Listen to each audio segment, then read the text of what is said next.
आज दिनांक 4 डिसेंबर 2025 रोजी सकाळी 3 ते 3:30च्या दरम्यान नंदनवन कॉलनी या ठिकाणी एका घरामध्ये एक मुलगा आणि एक मुलगी जखमी अवस्थेत असल्याबाबत आम्हाला कॉल प्राप्त झालेला होता.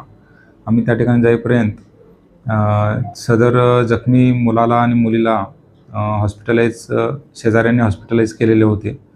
मेडिकलमध्ये जाऊन आम्ही त्यांच्याकडे विचारपूस केली असता मुलगा जो आहे तो हॉस्पिटलच्या डॉक्टरांनी ब्रॉड डेड घोषित केलेला आहे आणि जखमी मुलगी आहे तिच्यावर मेडिकल येथे उपचार सुरू आहेत. यातील मयत आहे त्याचं नाव आहे बालाजी कल्याणे, वय 28 वर्षे. हा मूळचा नांदेड जिल्ह्यातील युवक आहे आणि तो या ठिकाणी पोलीस भरतीची प्रॅक्टिस करत होता. आणि जखमी जी मुलगी आहे ती त्यांची नातेवाईक आहे. यामध्ये थोडे तपास करून आपल्याला निर्णय घ्यावा लागणार आहे. त्यात तपास सुरू आहे.